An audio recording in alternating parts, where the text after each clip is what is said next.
Suicidal thoughts obviously are quite scary, and I do not want you to feel alone in this.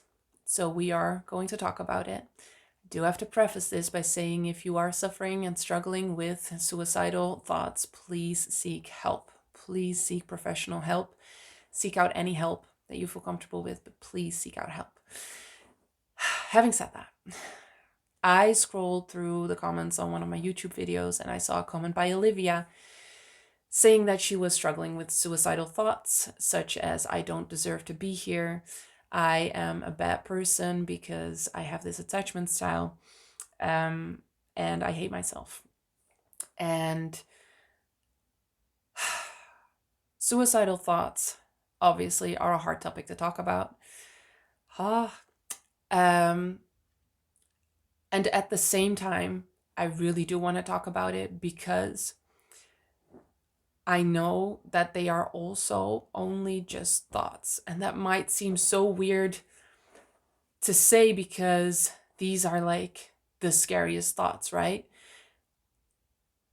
But when I realized that my suicidal thoughts also served a purpose, they were protecting me in a way, and they were also just thoughts, it took so much power away from them. And I think a lot of times we are scared to talk about suicidal thoughts and suicide and everything surrounding that. And because of that, we give so much power to it. Well, actually, when you understand how your brain, how your fear brain works, suicidal thoughts can be quite logical. But when you believe that it is super wrong for you to have those, and that when you have suicidal thoughts, they are absolutely true, it is much harder to deal with it. You might be ashamed. You might think that you are failing because you have these suicidal thoughts. And that is what I want to take away right now. You are absolutely not failing. Your fear brain is just working in a specific way. And the more power we give to it and the less we talk about it, the scarier and the bigger it becomes, right? So this is a complicated topic. It is a hard topic because it is very real. Um, but I really do wanna talk to you about it, because let me just start by saying that no matter how you feel right now, no matter what you believe right now about you, about your life, about your future, it is not truth. And it isn't a prediction of your life.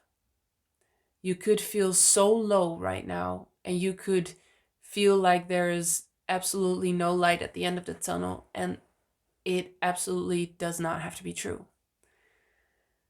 No matter how you feel, you are so valuable. Even if you feel like you have nothing to give, if you can't do anything, you are still so valuable.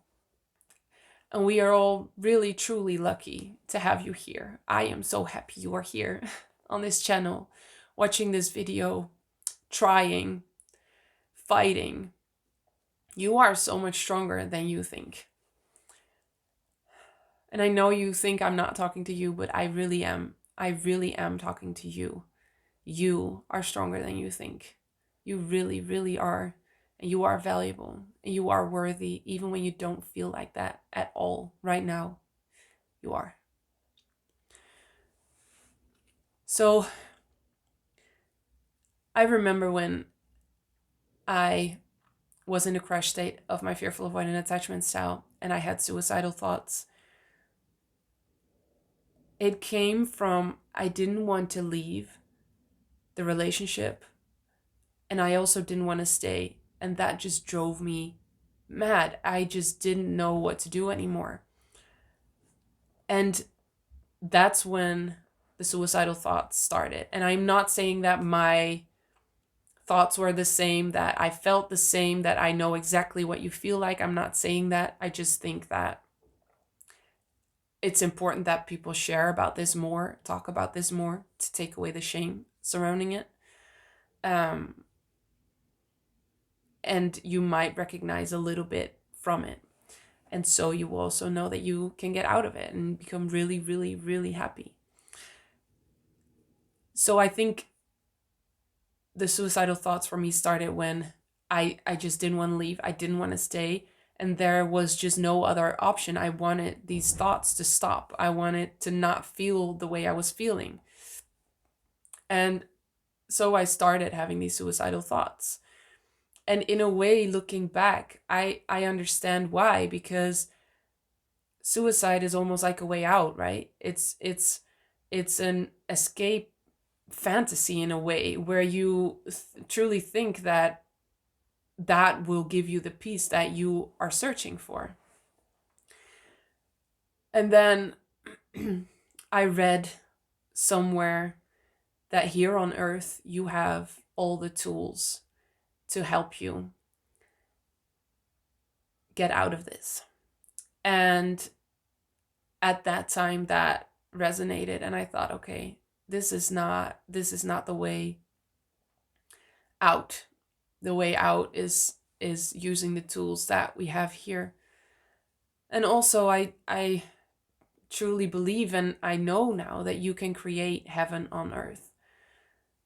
So even when you feel so low, and it is so exhausting, it is so exhausting to be in that state and feel so bad, um, and feel like it's going to take years to get out of. It really doesn't have to be. It really doesn't have to be. I've heard so many stories of people who um, went to the doctors, got checked out, and it turned out that there was something with their hormone levels, or there was something with their diet that they could change, or just antidepressants. Sometimes, I'm not gonna give medical advice whatsoever, but um, they can help. Um, they are a very, very personal choice, obviously. So please don't see this as advice. Um, but there are ways in which you don't have to struggle and suffer for years, and you can heal, and you can get out of this place where you just don't want to be anymore. Because I think that's that's where suicidal thoughts come from.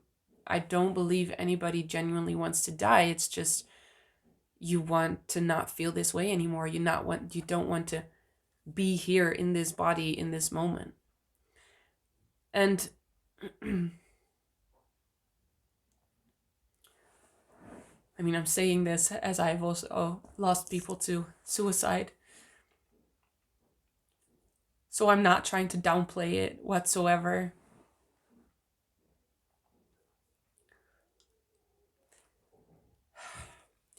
But continuing on, um, suicidal thoughts have a function, and when we address that, and when we see it as that, we kind of take a little bit of its power away.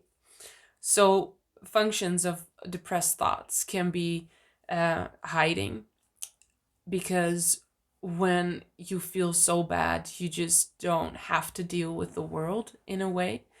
So a lot of people who are depressed do hide, they retreat, they are alone. And whether or not that's healthy is not even the question. It's that serves a purpose. There is something in a belief, a part of you that believes that that is more safe to be hiding than to actually be out there and be seen. So that could be a purpose of these suicidal thoughts. Then, like I said, the escape fantasy, just the idea that that this is an escape, which I now really don't believe anymore, um, because I really think you have the tools here on Earth to get out of this and to feel better. I think a lot of shame is also a driver of suicidal thoughts, that you don't deserve whatever you have or whatever you want, and you are a bad person, which is a core wound of the fearful avoidant attachment style. So shame, just as suicidal thoughts are just thoughts, shame is also just a feeling. And I know that sounds crazy because shame also just feels so intense, and we make it out to be such a big thing. But when you accept the feeling of shame, when you can just allow that to be there, it's just a feeling. It's just sensations in your body. It's not truth. It doesn't say anything about who you are. So allowing that to be there can really help. Um, Another function is not having to deal with triggers and emotions. And I think especially when you're also depressed, you suppress a lot of feelings and emotions. And um, I I think it comes from research also, that people who have a tendency to be depressed, a lot of people haven't really learned how to process emotions, and so they suppress everything. But when you suppress all your negative emotions, you also suppress the positive ones, because feelings are a package deal, and you can't just pick and choose whatever you want to feel, and so everything kind of gets numbed out. um, and then obviously there are also other factors underlying depression that could be just completely physical or external. Do not want to leave those out, because that can actually have a big influence too. So when I when I had these thoughts and I realized, oh wait, these are actually suicidal thoughts, because that weirdly enough took a while, because I didn't really truly want to die. I just wanted to not feel this way anymore. And then I realized, okay, wait, this is not this is not going in the right direction. So how can I turn this around and radically look at this in another way?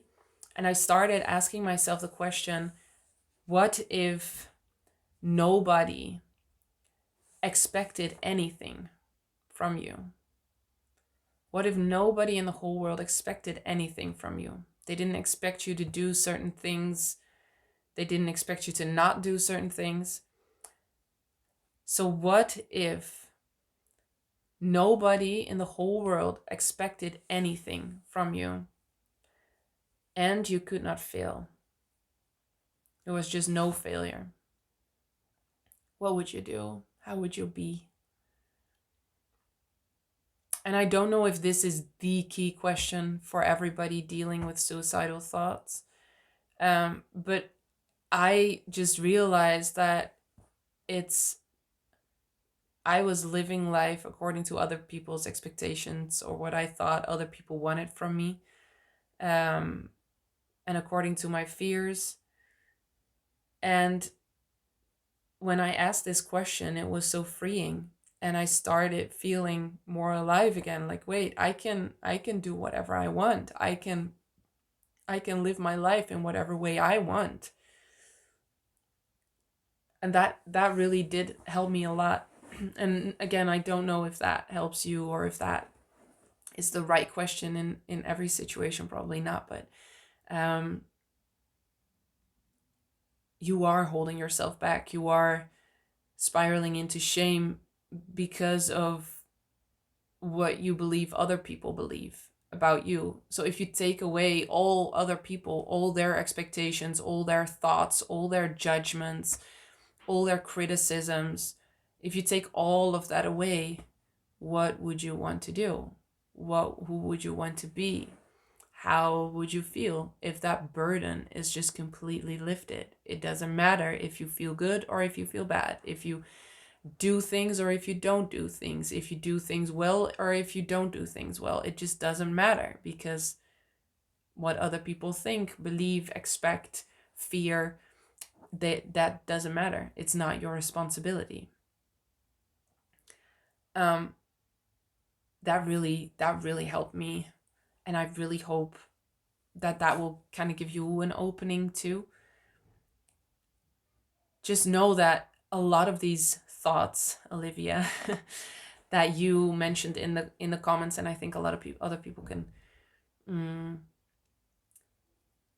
also recognize, is that I don't deserve to be here. I hate myself. They are all shame driven. They are all as if that is what you deserve. Those thoughts. But again, this is, it seems like these are thoughts just in your head, that you are doing this to yourself, but it is always a fear of other people, right? Because if nobody expected anything of you, if nobody ever thought any ill of you, um, nobody ever wanted anything from you, there would be no reason to hate yourself. There wouldn't be any basis. Um, you could just be whoever you want to be, whoever you are. And the thing is that that is true. You can be whoever you want to be. And there are always people that love you and support you and accept you. So, gosh, I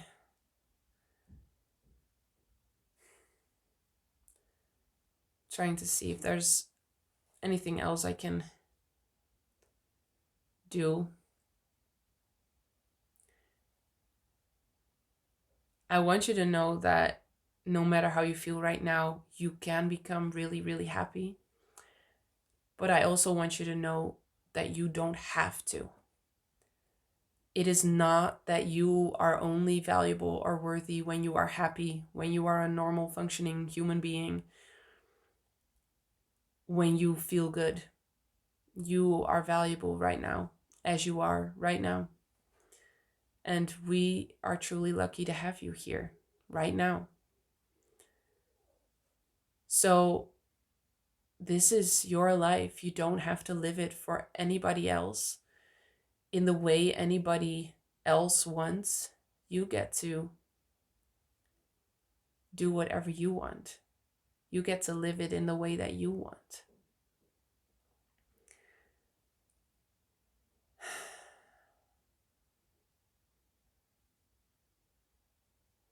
And these thoughts and these feelings, as horrible, horrible, horrible as they are, and exhausting as they are just thoughts and feelings, and they are not truth. And it is okay, and it is safe, and it is responsible to take a step back and be the observer of these thoughts and see them as, wait, these are just thoughts. These are just thoughts. And they are serving a purpose. They are serving a function. They are not truth. They don't say anything about who I am. These are just thoughts. These are just feelings. And so you can allow them to be there without giving them any more power, without giving them any more energy or attention, because they are just thoughts.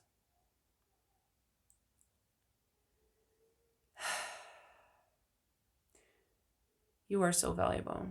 I just want you to know that. And at the end of every video, I always say, I'm so happy you are here. And I mean that I am happy that you are here on this channel. But what I also mean by that is that I am so happy that you are here on this earth. You are here with a reason. It is not a coincidence. It is not a coincidence.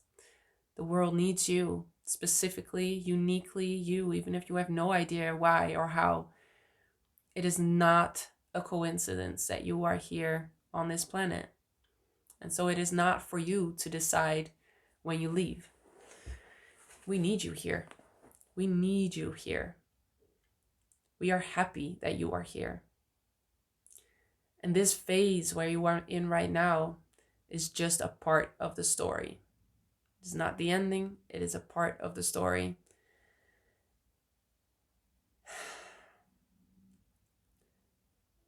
And you are just doing this for you. Because you are you, you're unique, you are wonderful, no matter how you feel right now, no matter what you believe about yourself right now. You are healing for you. You don't have to feel good. You don't have to feel happy. You don't have to do anything. Nothing. Nobody has a right to your time, to your energy, to your happiness, to the way you feel, to whatever you do or don't do. Nobody has a right to you. You are valuable. Always. Always. So I am so happy you are here. And I will see you in the next one.